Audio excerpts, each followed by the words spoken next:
What was the toughest part of your entrepreneur journey? The initial part will be toughest for any entrepreneur to be started because you are the only person who believes in the idea. I didn't even tell my family that I'm even coming up. I just came back to India and started all this. It was a first of a kind what we're building in India. So no one actually understood it. So I had to sell my car, my house and all stuff to do. Everyone thought I'm going mad and something You so took a mad. chance on yourself. Imagine in the morning I wake up, I spend half an hour just at my wardrobe, seeing my wardrobe and deciding what to wear. I throw the clothes down, I wear everything, then go in front of the mirror. I'm like, no, it's not good. Again, I change it. I think that's everyone's problem, right? So that's where styles comes into picture. It gives that validation. It tells, okay, you chill. I'll take care of everything. I'll give you what shirt, what pant or what lehenga you need to wear. Just wear it and go. That's what the tagline what we have at Style. It's like be yourself louder. It's not about clothes, it's not about brands, it's not about how costly it is.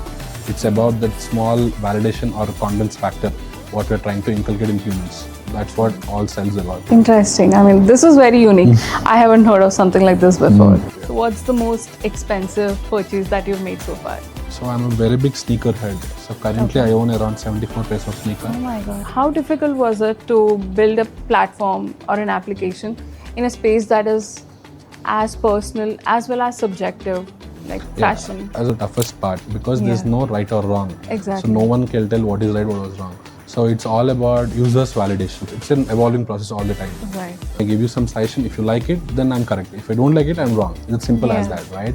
So for that, but again, there's a lot of back-end maths, rules which are going into picture where we're trying to understand the user, body, face, personality. There are a lot of layers like that.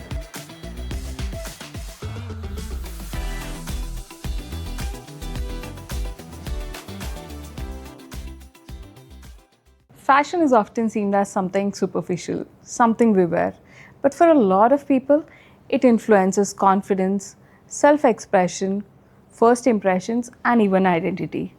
Today's guest is building an AI-powered platform at the intersection of fashion, technology, and human behavior that's rethinking the entire way people make style choices. So we have Sai Kiran Vemuri with us today on the podcast Beyond the Title, who's the founder of STYLZ app. Hi. Hi.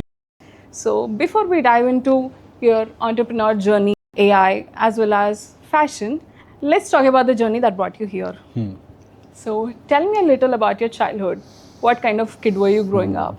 I think that will be a controversial question because I was the most, I feel, notorious kid where you'll find me always, outside the school, in front of the principal's office doing all different stuff, right? But I was also very studious. So I also used to I like maths a bit, right?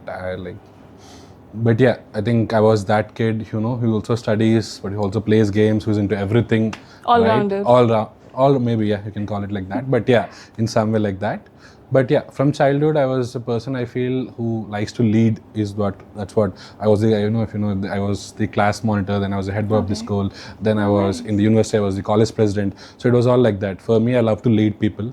I love to do all the stuff. So maybe I was that. That was. So you did have that leadership qualities all along. Maybe I didn't know it was leadership quality, but I like to have a gang of my people and take them everywhere and do all the stuff. So it came from that. Awesome. So when did you first realize that you wanted to build something of your own? Again, it goes back to my childhood because my mom, she's a proper software engineer, right? Being a software engineer, she also used to build products, separate products, and used to ship it to US and all stuff, right? The tech products, right? So, and I think she used to include me in some parts of it where I used to do the presentations and all stuff, and she used to give me some pocket money for doing the presentation, something like that. Wow. So that's where the whole interest came up. I thought, without doing a job, just building something, actually you can make money out of it, and actually it's a passion project for you. That's how the whole thing, maybe the entrepreneurial journey started for me, right? So it's inculcated from my family, to be honest, right? From mainly from my mom. Awesome. So I think that's where the journey started from childhood itself. What were your earliest ambitions before STYLZ happened? So just to give a brief about myself, right? I'm a data scientist, I'm a data guy. So I love data, I love statistics, I love maths. So the moment I see numbers, I'm into it, right? I don't know what numbers they are, but I love seeing numbers and getting trends out of it. So I always want to, build something as the intersection of data and human behavior, right? I wanted to solve real world problems using data, right? And fashion for me seemed a bit more complicated area because it's very unstructured, especially in India, right? True. There are like so many cultures, there are like so many brands coming up, but no one exactly knows what to do with fashion, right? So that's where the whole idea of this came up, where okay, what if I can interrelate both AI, data and fashion together and actually solve real life problems to the people, right? So that's the whole brief for the journey starting.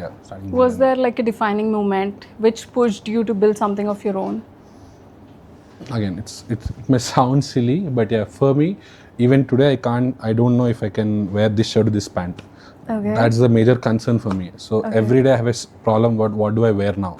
Oh, that's pretty much everyone's problems, everyone's right? problems, so that's where, right? That's a simple line where I picked up the whole idea of styles, right? What should I wear What today? should I wear, exactly, right? What if someone is there to tell us what should I wear? What if they understand my preferences, my body, my colors and all stuff? What is a person or someone who can tell all that, right? So that is the edge where I thought, okay, initially I hired a stylist, I had a designer and all stuff. Again, I could afford that, but not everyone could do that, right? And to do that at scale, it's a very bit difficult task. I feel that's where the whole journey came up, right? Then I started doing all the surveys and understanding if the problem is only mine or it's a universal problem.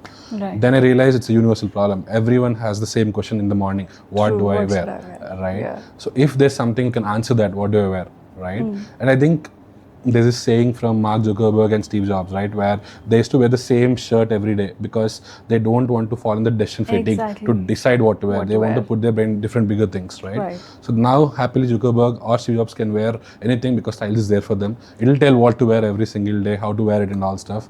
So that's where the whole thing came up, right? That's what STYLZ does.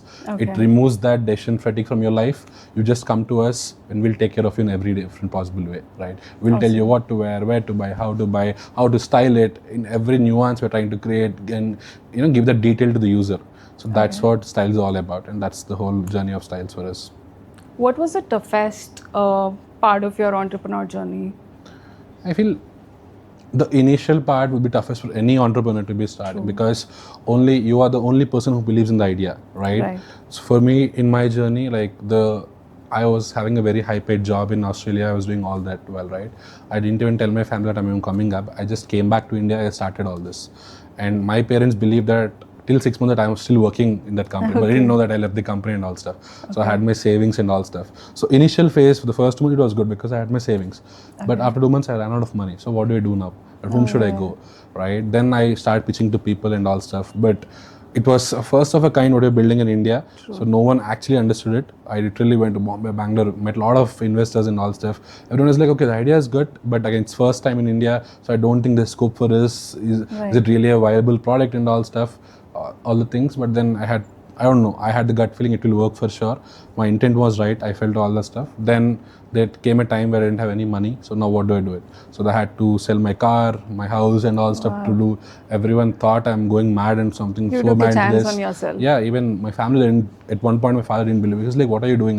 You left your high-paying job. You're selling your car. You're selling your house also. All this stuff. So what are you actually doing it? Do you really know what you're doing? You want to bring everyone on road?" It was that level of conversation. I get it. Then I had to stay away from the family for 3 months. I just started building. Somehow I feel my intent was right. The intentions were true. So I feel there's a saying, right? The whole universe is aligned when your intent is right. That's what happened, right? I built a small prototype and that worked out, right? It was a very basic prototype which I built, and somehow luckily I got my first mentor and investor seeing the prototype. And from that journey, if you see now, we are at a very big scale what we're doing, right? So I never imagined all this will happen, but all I did was to stay true to my vision. And somehow I got a lot of people into that vision. Everyone started believing in that, starting from my mentor, now my whole leadership team, my people. I guess that's how it actually works, right? It worked. You need to be strong enough to believe in yourself. Exactly. Yeah. Exactly. Even today, that's the whole belief I have that, okay, whatever I started is actually a bigger cause. It's not for my own personal use. This actually helps people, right? Yeah. Because for me, styles, I feel it's not about fashion or even, trends and all stuff. It's about confidence. Right? Oh, yes. People, agree. If you give people the confidence, they can do anything, right? So for me, that's what the tagline what we have at STYLZ. It's like, be yourself louder, right? There is no need to worry about what other people are thinking, what validation you're getting from the society or something. The moment you start being yourself, right, everything changes, right? So that's what I tell my team also, that it's not about looking good. Looking good is just a side effect, right? It's all about feeling good. The moment you start feeling good, the way you walk, talk, the aura, everything changes. And that's what we are giving with styles to people. And yeah, initially when I was doing the testing, right, I went to a lot of colleges, a lot of title series and all stuff. And that's where I saw that validation factor, where they use Styles app or they use our styling sessions, and then they used to call me and say, Kiran, people started complimenting me, I feel so good now and all stuff. Wow. And we still have those customers till now. It's been 1.5 years, they're still working with us and all stuff. They're using everything, right? Lovely. So that's what we give it to people. It's not about clothes, it's not about brands, it's not about how costly it is.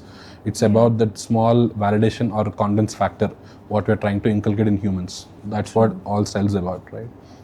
So how does a typical day in your life look like? I think you pretty well, right? From last 6 months, because we launched the app in the month of March. From then, I think I'm just working like 17, 18 hours a day. It's not even working, to be honest. Like, because I'm the whole founder. I don't have any co-founder somewhere. So I need to take care of marketing, styling, tech and all stuff. So basically I'm a product guy. I love to build products. I love to sit with the tech team and actually write the code. So the app you see now, 80% of the code is written by me. Now I took a step back from last 3 months to get the teams up and all they are working on it. I'm just reviewing all the stuff. But yeah, the whole day is with that. I have meetings all the time. Then I like to have my self time where I do, a lot of research or what's happening in the AI world. How can we inculcate that AI to make it more user friendly and all stuff, the whole day is like that. How do you keep yourself updated with the... So there are some some websites and all stuff which I go through it, and I'm very how do I put it, I'm very enthusiastic in way of what's happening in the world. So every day I have new app which I'm trying on, right? And seeing how can we be more better than them in that way, right? And the whole crux of styles, if you see, more than AI, I would not say AI, it's more on, understanding the user. So style is all about that. Behavior. Yeah, style is all about understanding the human behavior, right? When do you wake up, what do you wear, when do you sleep, what dress are you wearing on a date, all the small nuances, right? Recently we had a customer just last week, right?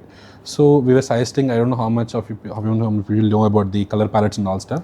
There's some color palette called Deep Winter, for example. So it contains a lot of blues and blacks. So basically I'm a deep winter guy, so I'm wearing a blue and all stuff. So it complements my body and skin tone, right? But he had a concern that, Kiran, black is good for me, dark blues are good for me, but my parents are not allowing me to wear black. Right? What do I do now? So your app is saying the black is good, right? But I can't wear black. I know it's good for me, but I have some other reasons. Right? That made me think like, okay, so we also need to understand this type of user behavior, right? Then immediately we had to implement some other signals in the app where now we are able to even track that, right? The moment he's okay, for example, I'm pitching you black and blue, you're always choosing blue, right? So I get to know that, okay, this guy, whatever it is, he always goes to blue. Even though it's not good, it's good and all stuff. So we try to calculate all these signals, then give the inputs to you, and we have very how do I put it? We have a psychometric test in the app where we try to understand what type of personality, not the basic personalities like romantic or classic and all stuff. We have very unique, like 28 personalities, what we created on our own. So the moment a personality is assigned to you, in some way, we know 70% of who you are. Right? That's how we build the whole app. The moment we know that, now I know, okay, if you're a laid back guy, I know you are going to wear an oversized t-shirt all the time. You want to like that. The moment I give that suggestion, you feel, okay, the suggestion is good for me. So that's how we're building the whole system. And the small nuances like the person is wearing black or not, all this stuff we're able to capture. I think that's what we call Sakhi, the whole AI, what we call it in the STYLZ app. So it's the fashion intelligence layer which understands the user in a better way. Not only about what you're buying or what you're not, but also like what do you want to wear, what you don't want to wear, how comfortable are you, do you want to cover up your sleeves, all the small things. We're able to capture all that, then give you good suggestions. That's what that's how the styles and the Sakhi works. Interesting. I mean, this is very unique. I haven't heard of something like this before. So, who has been your biggest support system so far throughout your journey? I think that two key people for me, to be honest, right? One is my mom for sure. So whatever I say to her, she's like, yeah, Kiran, you will do it. It's not even you can do it, you will do it, right? So that's how she has been from childhood, right? She was not a conventional mother like, okay, you need to do engineering, then you need to go do MS, and also I did all that, by the way, right? I did all the But all of that is your own personal exactly interest. It's my own personal interest, right? I was doing all that, but she was the one who was like, okay, let's do you can start something on your own. She was the first person who believed that this will work. To be honest, she doesn't even know what I was doing in day one. She said, okay, you do something, it will work for sure.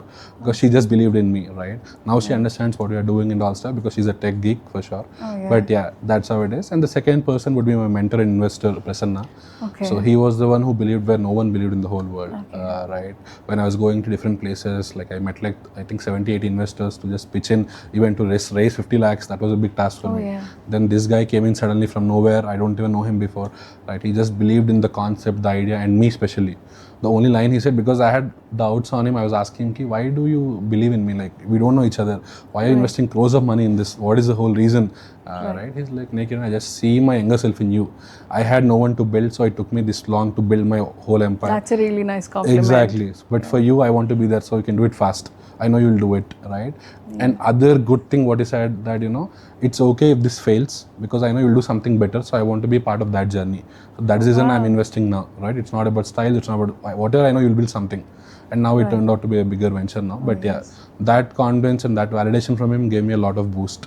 Right? And you need someone like that, especially when you're a founder. You need somebody backing you up, somebody who actually genuinely believes in you. Exactly. I think I'm lucky in that way to get the right people, right? Awesome. So, yeah. Where did the name STYLZ come from? It's a simple thing. There's not much, what I call thought behind it. It was simple 5-letter word where people can relate. STYLZ, that's it. It came like that. Style was a whole concept what I'm trying to build. I thought, let's remove E and put Z. It will be more Gen Z friendly styles to call it. Let's STYLZ it. Let's do styles. I wanted to have that, word, like that catchy word. So it started and now it's working good. The moment you say styles, people know, okay, it's about styling fashion. Simple thing, right? So when you say a fashion app, a lot of people assume it to be a shopping platform, shopping application. Exactly. Why did you choose to focus on styling instead? So I think even today, the moment I say STYLZ, people think it's a shopping app, first of all. They think it's a marketplace or something, right? But the whole point, what I understood from my initial journey of STYLZ, is that, it's never, for the user, right? It was never about the shopping problem. It's about the choice problem, it's about the decision problem, right? Because in today's world, I have lakhs of options to buy. If I want to buy one t-shirt, I have 10,000 options, right? So the moment I see that, I'm like confused on what to buy. Right? I don't know what suits me and also what should I wear. All these things are coming there, right? So I thought if I can be the place, we can size them or tell them what to buy. That's a very big relief for me personally also. Imagine in the morning I wake up, I spend half an hour just at my wardrobe, seeing my wardrobe and deciding what to wear. I throw the clothes down, I wear everything, then go in front of the mirror. I know it's not good. Again, I change it. I think that's everyone's problem, right? And even after wearing some outfit, I'm still not sure if it's good for me or not. So that's where STYLZ comes into picture. It gives that validation. It tells, okay, you chill, I'll take care of everything. I'll give you what shirt, what pant or what lehenga you need to wear. Just wear it and go. And the moment people start complimenting or noticing that, that's my win for me, right? So that's what STYLZ is doing, the whole part, When did you actually start working on this? I think I came back to India in around 2022 in the pandemic, basically. So I did my master's in Melbourne, so I was working in Melbourne for some time. So when I was working, and I think pandemic first hit Australia. And everything was shut down. I can't even go like 10 meters away. I should be sitting in my room. So it was so strict. So I was like, I can't do like this because I need people around me. I need to talk and all stuff. So I thought, let me go back to India and do work from home or something. The moment I came back, then I started traveling throughout India, right? Because I love traveling. Traveling is where I feel my thing, and I start getting ideas. I start scribbling on that, right? The moment that happened, that's where I observed the whole, this layer of people facing difficulties in choosing an outfit, what to wear. So I am a very big party person, to be honest, right? So I started a lot of parties. So everyone used to be like, okay, what should I wear for the party now? So I don't know if how many people know, there's something called Jostle. So Jostle is some place where you feel all the people come there, random people with different countries in India, and we sing, we do a lot of jamming and all stuff. And that's where I met different culture of people. And everyone had the same problem. What do I wear? Right? Different language, different cultures, different countries as well. But the question is same. Problem. What do I wear? So that's where this comes. If someone can tell that, how do we tell? So I am a data guy, so I know all the data, I can get all the data, but Right. I also need to know the behavior of the user. Like, because fashion, I feel, is a perspective game. Yeah. There's no right or wrong. What is good to me, maybe it's bad for you. Yeah. So there's no exact right, or it's a subjective thing, right? So I thought, how do we understand this? It was very difficult for me to link data to this point, that okay, this is correct or this is wrong. So then I sat with a lot of stylists, image consultants, understood how outfits work, or how things complement your body, color and all stuff. Right. Then I got understanding, okay, there's some space where I can do something like this. Then I started doing all that, testing out different things. I used to style them. When I used to go to parties, I said, okay, wear this chain, bro, wear this shoe and all stuff. And when people complimented them, they're like, Kiran, next time tomorrow also you tell me. So I'm not a stylist, I'm not a fashion person, but I had a sense of something because I used to have a lot of exposure there. So that's how it started. I thought, can I do it at a scale now? Okay, if there's one single man's problem or single woman's problem, can I do it for millions of people in the world? That's where the whole idea of styles and the scaling up and all stuff started. Was that for me. when you understood that this idea had a real potential? Exactly, it's because it's a real world problem. Yeah. Because what happens these days, a lot of founders, they feel they have a problem and they feel that's the best problem they have and they're solving it and the whole world's need it. But in reality, that doesn't work like that, right? So with us, it worked like that. So for me, I took a lot of time to understand if the problem is only my problem or actual people's problem. The moment I know that, okay, 70% of the problem, people are facing this problem, I said, let's work on this. There are a lot of pivots anyways. It's not like I thought something, it worked out. Over the last 3 years, there are a lot of pivots, and now we have very good product where people are actually liking it. We're getting very good feedback. More than, downloads or money for me, it's more about the feedback. They come and tell me, Kiran, I feel so confident now. I feel validated now, right? I can happily go now. I don't... So it's a very emotional feeling for me where, okay, I'm able to give that confidence to people, right? That's the whole point of Styles, what we try to build. Right? Yeah. How difficult was it to build a platform or an application in a space that is as personal as well as subjective, like fashion? As I was mentioning before, right, that was the toughest part because there's no right or wrong. Exactly. So no one can tell what is right, what was wrong. So it's all about users' validation. Right? I may give you some suggestion. If you like it, then I'm correct. If I don't like it, I'm wrong. It's simple as that, right? So for that, but again, there's a lot of back-end maths, rules which are going into picture where we're trying to understand the user, body, face, personality. There are a lot of layers like that. Then initially what we did, we built our in-house rules, like what can work. So we have millions of rules on the back end, right? Then after creating all these rules, we validated with the human people. We are tied up with some NIFT colleges in Hyderabad and Bombay, Delhi and all stuff, and other colleges as well, where we used to test these rules. What are rules we wrote? Okay, if I say a white shirt is going with a black pant, right? That's my assumption. So when I show it on a person and ask 10 people now, is it good or not? If I get out of 10 people, if 8 people are saying it's good, then I'm like, okay, this rule is correct. So that's how the whole system came up for us. Now we are sure that 80% of our rules are correct. We are validated it. Now the moment more and more users are coming into picture, they are giving us a validation factor. That's how we are changing the rules. It's an evolving process all the time. Right. What were the earliest mistakes that you made? No, okay, I think there are like lakhs of mistakes I made, but yeah, to get the very expensive ones. Exactly, I was getting the expensive ones was, initially as a founder, I feel whatever I'm creating is correct. Right? That is the biggest mistake any founder does, that okay, you are creating something very big and everyone would love it. That's the assumption, you go ahead, right? True. So I wanted to give everything to my user, like whatever is coming to my mind, I'm just, let's give it and all stuff. But later, or after 1 year, I realized after launching the app that okay, not everyone is, not everyone needs looking for everything exactly, that you're providing. because that's my assumption. But actually when I went to user, maybe he just need one feature which is actually, habit and all stuff. Right? So we realized in the later stage, so now that users are coming to picture, I'm like, luckily I didn't get blindsided thinking that no, I'm the correct one, user is the wrong one. I made sure that okay, user is the first priority. If he's saying or if he's giving me some signal that it's not working, it's working, then I need to immediately make sure I'm tuning towards his desire, right? Towards user's thing. So that was a bigger expensive mistake I did in the starting, because I spent like 6 months of time just creating something which user didn't want. After 6 months I realized, okay, what he's saying, I don't want it. Because for me, I believe that I'm making a lot of tech and all stuff. But for a layman user, he doesn't care. He doesn't care about AI or something. He just cares about if you're giving some outfit, if he likes it, simple thing. If he doesn't like, he's gone. I can't explain him that okay, I did all this modeling and all stuff, all the tech part, all these people are doing it. He doesn't understand all that. So that's one mistake I feel. Not mistake, it's a learning basically. So that's one thing.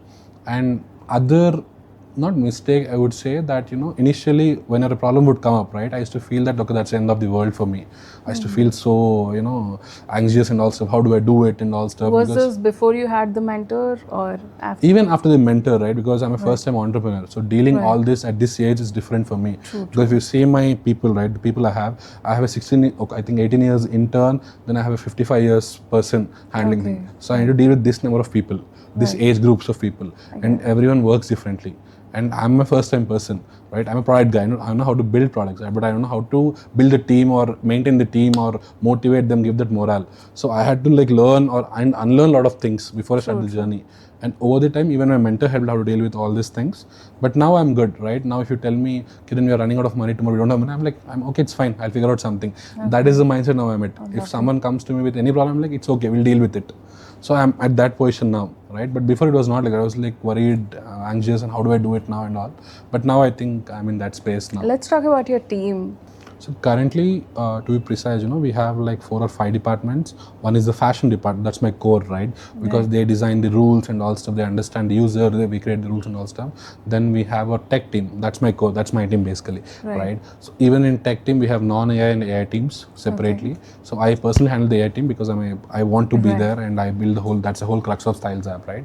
So we build all the stuff. Then we have a marketing team. Then we have a production team.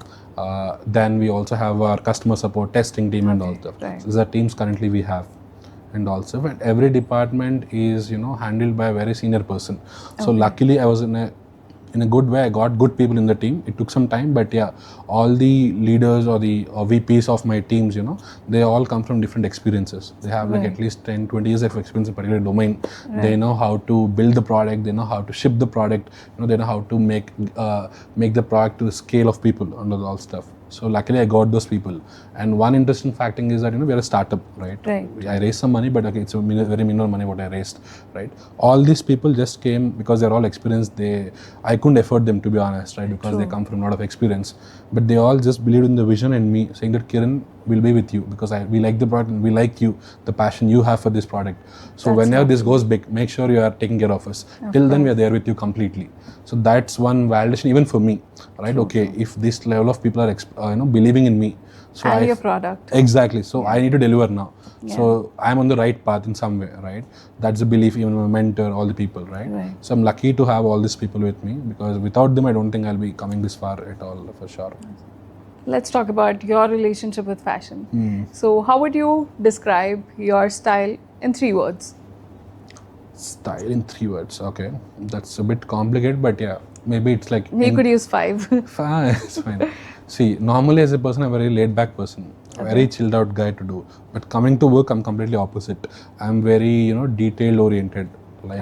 My people are scared in my table. If the pen is moving this, I can't see. So I'm very particular and all stuff about things I do. So maybe if I need to put in 3 words, it will be intentional, confident, and maybe, I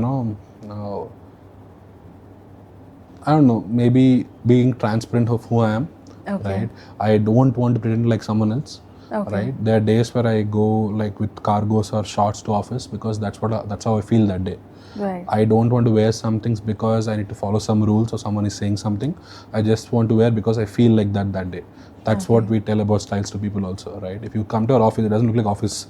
It's like some party going on in our office. Random people are doing some random stuff. We're chilling, they're listening to songs and all stuff. It's like that. And that's how I want to maintain the culture in office as well because that's what we believe in styles. It's be yourself louder.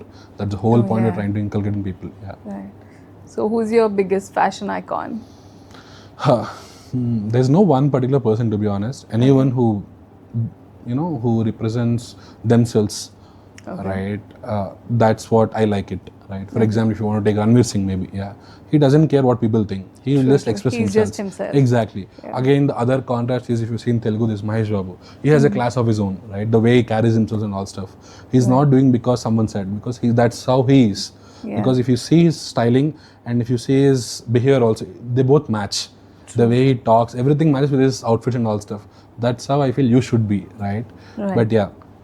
Is there any celebrity or an entrepreneur whose wardrobe you genuinely admire?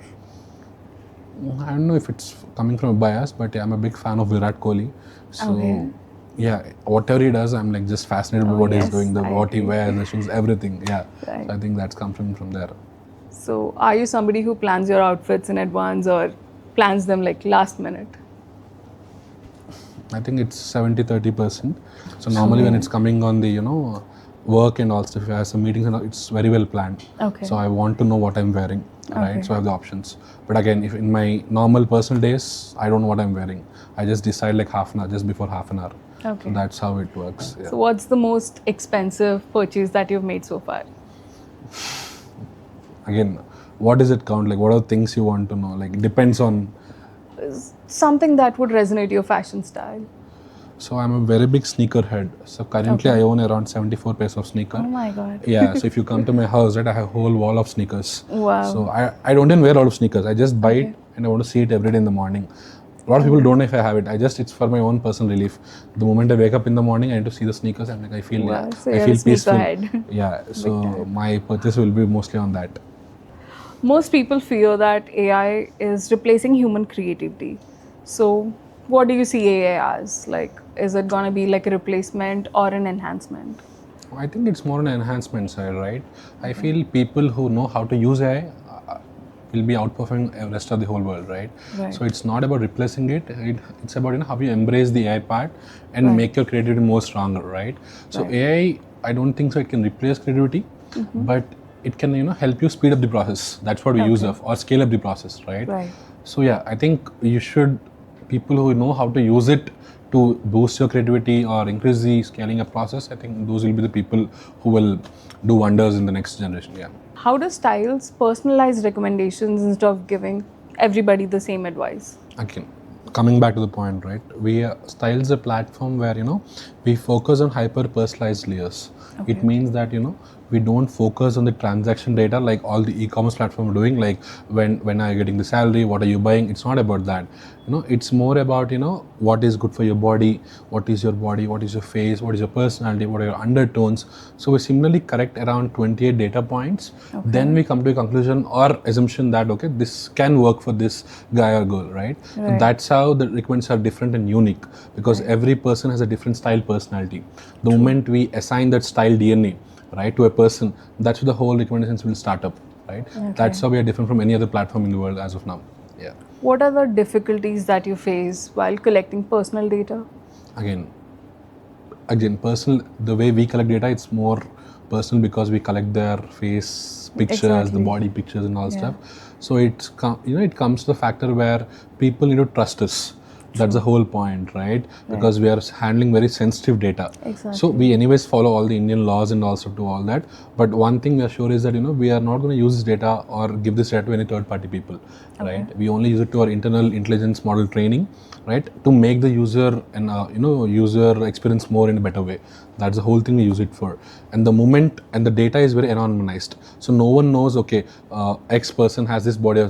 People just know some 100 group of people have this body shape, this face shape and this colors. And that's how we build it. So it's very anonymized, right? That's how we make sure we're not leaking any data or we are not using the data in the wrong way.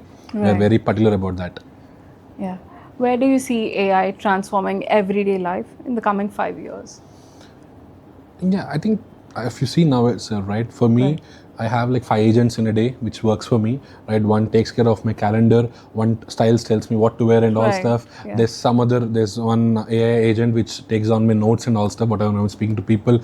So I don't have humans with me now. I have like 5 agents which are working with me whole day, right? So that's how, if you actually embrace it, right, your life is very simple now. So I feel we need to use AI to do very mediocre jobs and use your brain to do the biggest or the creative jobs which is available, right? So that's how we need to use AI, is what I feel. Other than STYLZ, what are your go-to AI platforms, like the ones that you just mentioned? Again, I think every day now is like GPT and Claude is like my go-to thing. Anything I just ask GPT. I don't even know if it's correct or not. I just ask, should I wear this? How do I look? All these small things, right? But apart from that, I have like I don't know how many people know, it's called Notion. Notion. So, yeah, I so it use helps you to Notion. schedule my Yes, things your and all daily stuff. tasks and all. Yeah, so that's how it is. And also, I don't know if it's come under AI, but I use this app called Duolingo. I think, so yes. that's like I'm learning Spanish. Oh, wow. So Yeah. I'm learning German now with that. So it's just an add-on, right? Every day I Right. spend like 15 minutes to just learn new words, new sentences like that. Right. So there are different places like that which I use or which I use regularly. But yeah, Awesome. Which industries do you think AI is going to disrupt the most? I believe it should be fashion because I'm in that now. So I want to disrupt the industry, that space. But I feel wherever there's a possibility of, removing the mediocrity, right? Where there's a regular routine jobs, right? Like the video, the voice calling agents and all, which you're seeing a big, right? Yeah. All this stuff. That's where I think it'll replace the most. Where the redundant jobs, it can be replaced by not the creative jobs, but redundant jobs. Yeah. True. So now that you're 4 years into building a startup, what parts of building a startup people don't usually talk about, or you wish you had known earlier? A lot of things, but top of my head, I think so. The life of an startup or an entrepreneur, it seems very good from the outside world. Okay, he has cars, he has doing all this stuff, he just flies everywhere, he's traveling everywhere. But in reality, it's not, right? Because there are like hundred of things which you need to take care of. For me in my life, right, today, even if my office boy doesn't come today, that's also my headache. From there to invest and not give me crores of money, that's my problem. So I'm dealing with this level of problem to this level of problems. Exactly. And everything I need to take care. And sometimes it's very difficult because you are the whole person who is responsible for everything. True. Normally, we look up to our friends or family or our mentors if we are facing some problems. But for an entrepreneur, there's no option. You need to deal with it. Right? You can't really delegate and delegate it, right? You can't even feel bad. You can't even sit and cry because there's no time, right? You can't even feel bad. You just need to work, and make sure and give that feeling to your whole team because they should not feel demotivated, right? Yeah. The moment they see you demotivated, they don't feel like working and all stuff. So even though there's some volcanoes going in your body, but in front of your team you're like, yeah, everything is good. We're doing good things, right? That is a very tough job. And initially, again, getting the right team, getting the right people in your vision to join your vision, that's a very big task. Because the vision I have, the vision other people have is different. And people who are working for you, they come with different mindset. They want salaries, they want hike. That's the whole mindset they come in. But for me, it's all about passion. I want to build, I want to do something for India, for the world and all stuff, right? To get the right team, that was a difficult task initially. But now I think we're all there. But still, every day it's a new problem. Right? There's not one day where I'm like, okay, today is good. No, I can't relax at all. Even if I go on any vacation for 2 days, I'm just always on my phone and calls. It's not really a vacation for me, You right? can't really take my friends, so I said, don't even come. What's the whole point of you coming? Because your element is busy all the time, right? So that's how it's all about entrepreneur life. You don't get your me time, what we call these Gen Z kids, they're calling it me time. So zero me time for sure. No friends, nothing, all the stuff. It's always about styles for me at this point of time because I choose this, to be honest, right? And I like doing this. And the responsibility I have of style is very bigger than all these things, right? So I feel, sometimes I feel, okay, I'm not able to do all these things. But when I see the bigger picture, the longer vision, I feel, okay, I'm the chosen one to do this. So I need to do all this stuff. And I'm privileged to get all this, choices and all stuff. And it's my choice ultimately. So I just love doing all that, So how do you balance it? Like, how do you balance your life? To be honest, there's no balance as such. It's everything is styles for me at this point of time. What do you do to relax or do? So I travel a lot. Okay. The moment I feel I'm not getting any answer, I'm stuck somewhere, I just book the flight and just leave. That's it. There were days, I think last week I just went off Friday. I was in the office afternoon. I was stuck with some code or something I couldn't write. In the next 1 hour, I just went off. No one even knew that I went off, right? At night, they realized that I was not in Hyderabad. That's how my mindset works, right? So I just travel to get answers. Traveling for me keeps me sane. That's my safe place to go, right? So I just go randomly anywhere. Yeah, that's it. I just take off my car and leave. Then I'll figure out what will happen tomorrow. That's how my mind works. So I think that's one point where I try to be myself. What did the last 4 years of your journey teach about yourself? Okay, that's a sort of it's a question, but I feel I learned that I am way more patient than I thought. Right, I learned in the journey. Being a founder does that. Yeah, exactly. Right, there are days where my team gets so angry with the clients and all saying, Kiran, why are you not responding? Like, it's okay, fine, don't worry, I'll take care of it. Right, I am that backbone pillar for them where okay, whatever happens, we'll take care of it. And I also realize I'm a very good listener, right? Because in this journey, I meet like tons of people every single day, and they have a lot of different stories to tell. and some, you know, they just go overboard and all stuff. So Yeah. I'm just listening to them, trying to understand, and this listening helped me because, you know, I am able to understand the user feedback as well. Because the moment you start listening to your users, ultimately it's True. all about that. Yeah. You can immediately implement those things in the technology and all stuff and improve it, right? That helped me a lot, right? So yeah, I'm a good listener. I'm being more patient now. Yes. Right. I'm very persistent and stubborn in some ways. Right. If I think I should do something, I'll do it irrespective of what other people are doing it. Right. Even if an investor comes and says, "Nahi," I'm like, "No, I feel this correct. I'm gonna do it." If it's wrong, then I'll take care of it then. But now I feel, and 95% of the time it worked like that. My gut feeling, if it tells me something that it will work, it worked out somehow. Right. So just to give a brief, right, before 2 years, we were in a small villa, small place, 10-15 people. That was my old house. Right, I was sitting there. I used to sit in one room. Other people were sitting in that. It was like that. So I told my core employees that, okay, within 1.5 years, I'm going to do all these things with exact timelines. In 6 months, my company will be here. In 1 year, it will go here. My revenue will do. And I made sure we cracked every single of them. I think maybe 10-15 days delay was there. But now if you ask my team, whatever I promised them that I'm going to do, the valuation, the money, the revenue, everything, we did it. So that's how stubborn I am. If I fix to something, I'll make sure it's happening. I guess that's one quality every founder should have, like unrealistic self-belief, Yeah. unrealistic amount of stubbornness. Yeah, even if I tell something to my team now, right, they say, "Kiran, it's impossible to do. Why are you telling?" Exactly. I'm like, "No, I'll do it. So you should also do it. Simple thing." So even if you don't achieve it, at least we'll go closer to that. That's the whole point, right? Everyone is anyways doing the mediocrity jobs. So at least we should be different in that way. True. And I am that person. If 100 people are doing something, I should be the other person apart from all these 100 people. That's how my mindset works. That's how I build people, and that's how I train my teams also, all my employees also, that we should be different. Right? Don't say me the word of impossible. If I say, "Come, let's go to Mars," you say, "Ah, Kiran, let's go." That should be the tone. Don't tell me why can't we go. Don't give me reasons. We'll figure out a way.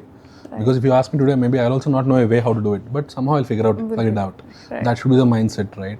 Yeah. So how do you deal with uncertainty and risk? Okay, there's no, because that's everyday problem, I feel. You know, not one day. In the last 4 years, I felt, okay, today is good, that everything is sorted now. Every day you have a lot of uncertainties. Different. There's some things which you can't even imagine. Suddenly it comes up, right? It's all about having that mindset. Let's figure it out. I am that person. I am never. Initially, I was not, but now I'm like, you tell me any problem. My tone will be this. Like, okay, let's do this. Okay, what is the problem? Let's understand what's the crux of the problem. Let's try to solve it. If it's not solvable, let's see what else we can do. What are the alternatives? So that's how I deal with things. So for me, I think I have risked my whole life when I started this, right? I risked my life and I sold everything what I had on my name. So all the time I'm just risking things. But now that's who I am. So I don't even call it a risk now, because everyone knows that Kiran will do it. Become your lifestyle now. That's my lifestyle now, right? If there's no uncertainty, then I feel I'm like, what am I doing? I'm in the right place or not? I feel that's how it's working now. What has been your proudest moment so far?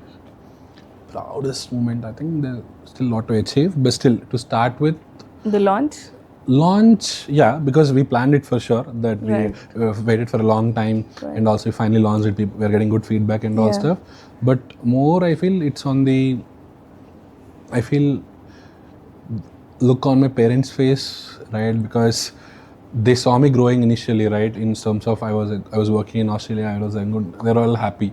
Then they saw me going down in their sense that, okay, he left everything, came back, he's selling everything. Why does he become a madman doing all this stuff, right? Then they again saw me growing. Now they're at a place where they tell their peers and all, okay, my son is doing all this, right? Even my relatives and all stuff, they never believed. They're like all poking at my parents, what is your kid doing and all.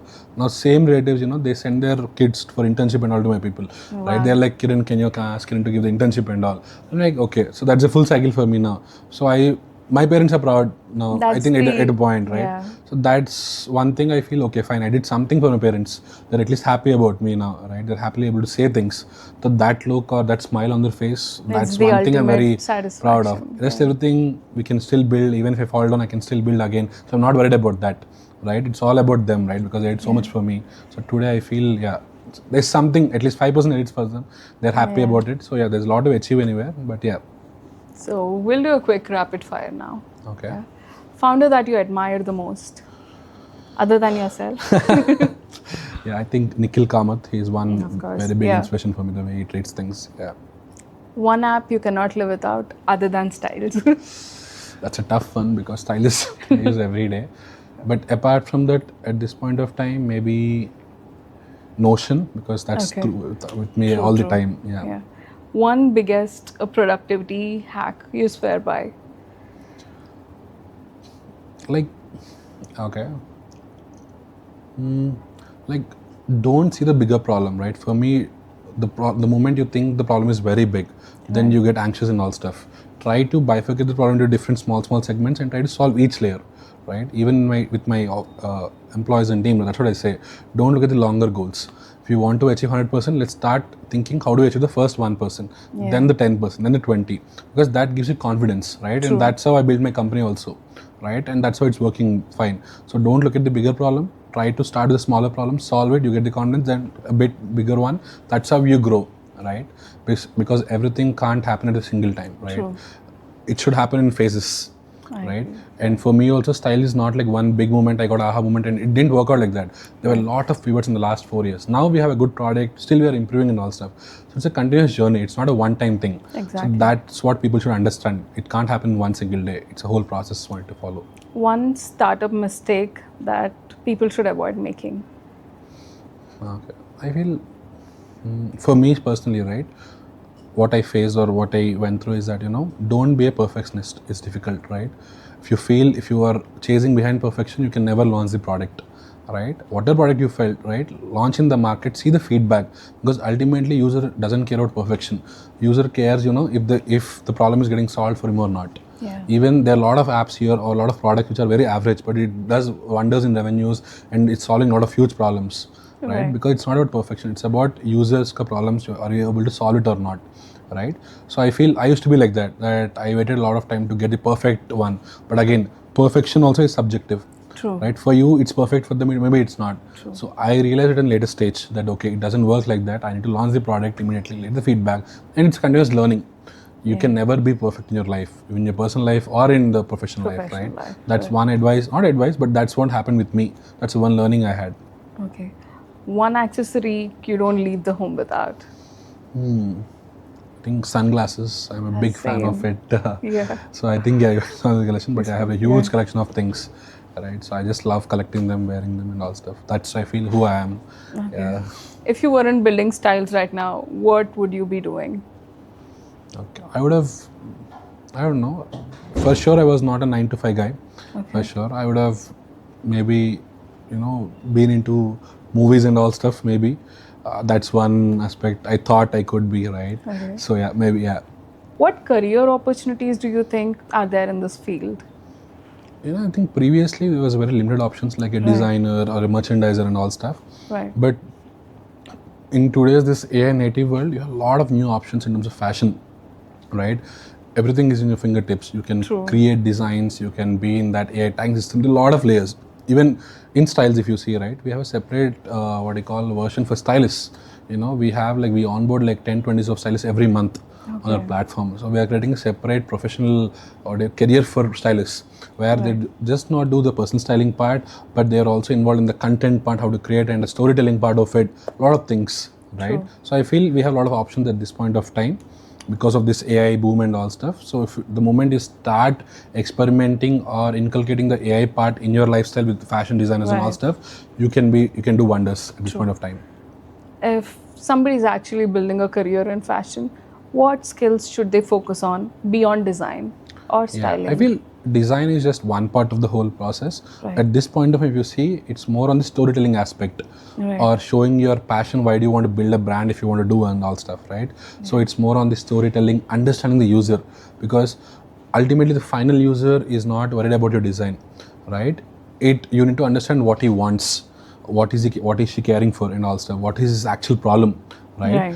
Then if you start designing some things, that's the whole world revolves, that's how it revolves around it, right? You need to understand the user, and you need to be good at storytelling. You need to showcase why do you want to start a brand, right? Because today's Gen Z kids or Gen Alphas, the new people, they don't care about if Shahrukh is wearing or someone is wearing. They care about sustainability. They want to relate to a passion thing, right? They want to relate to some cause. So if you show that cause to them, that's why you're building. Even though your product is average, they're okay to try it out. So that's how you build your systems, right? Yeah. Do you think understanding technology or AI is like really crucial for fashion industry people right now? For now, yeah, for sure. Because actually AI or this technology, it actually helps a designer, right? True. So you are able to reduce all the redundant processes and purely focus on the creative part, right? So for a fashion designer now, you can purely focus on the creative part. Right. The rest, everything AI is taking care of. The production, inventory, cycle, and all, it's already there. So now it gives more time or more space for designer to think more about the product than how to sell it or True. what to do and also which platform to Yeah. go and all stuff. Because we have tools for that now. So Right. that's how it's a mixture of both AI and human. That's how it will work in the creative field mainly. So what advice would you give to somebody who dreams of building something in the fashion space but don't know where to start? Okay, I think you should start small for sure. Okay, it comes back to understanding user. Don't start designing without knowing your user. You need to know whom you're catering to. If it's a tier 2 college students or a working woman going to office, so once you're sure about that, and the next moment you finalize your niche, right? Understand what their problems are. For the working woman, the different problems what they face in terms of clothes, access, and all stuff. For a college student, the problems are different. So Right. the moment you understand that, your designs will be aligned towards that, Right. and that's how you create a system. Right? I feel that's how you should start small, explore different options, right? And try to find your niche, what you are good at or what you are able to cater to. The moment that is fixed, then everything just flows like that. Looking back at your younger self, what is that one piece of advice you wish you had gotten just when you're starting out? I think not advice, but yeah, some people told me that, even my parents and all that, everything will be fine at the end, right? If your intent is right, I feel the whole universe will be aligned in such a way that it will make sure it will be there. True. So I feel you need to be stubborn if in the vision you have, just not get, deviated in some ways. Just believe, be honest, be sincere in what you do, and it will come out. Maybe not today, maybe not tomorrow. At one point, for sure, you will receive that from the universe. That's what I believe. I'm a big person of manifestation, right? I already believe I'm having $1 billion company. That's how I work. That's how I feel, right? And that helps me also because that's the way I train my mind, right? So believe in yourself because no one is going to do that for you. Not your parents, not your family, not your friends. Only you can believe in yourself and trust the process. Just show up consistently. There'll be days where it's good, bad. Just show up. The moment you show up, things will fall into place for sure. What has this journey, the past 4 years, has taught you about people and whatever they're seeking through styles or through your everyday interactions with people? What do you think they're actually seeking or looking for? I feel, again, it comes to the point where people are good, right? We have very assumptions that, people have this, that, and also, but I feel on a ground level, on an inner level, they are all good, right? They don't want to hurt anyone and they already have their own problems they are dealing with. So from Styles, what we are able to do is that, give that a boost of confidence. In a whole day, if 2 minutes is feeling that, wow, I feel good, I will talk good and all stuff, that's what we are trying to do. I'm not saying with Styles, he'll become a confident person, he'll go everywhere. But the 2 minutes of confidence in a day, that's what I'm aiming at. And that's what we are trying to build with Styles. And that's what I understood from the user. He doesn't care about brands, nothing. He just wants to sit and feel that, okay, I'm happy. That's what we're trying to give, right? Today's conversation showed us fashion or AI is not just about building new products, but also improving our confidence. So thank you for coming down. Thank you so much for your time. It was lovely talking to you. And I wish you really good luck. And I wish you actually become a $1 billion company. We will become for sure in the next 1-2 years for sure. That's the confidence, yeah. So thank you so much for having me, and it was really great talking to you. And the conversation was very casual, flowing and all. Yeah. Very informative. So thank you. Yeah.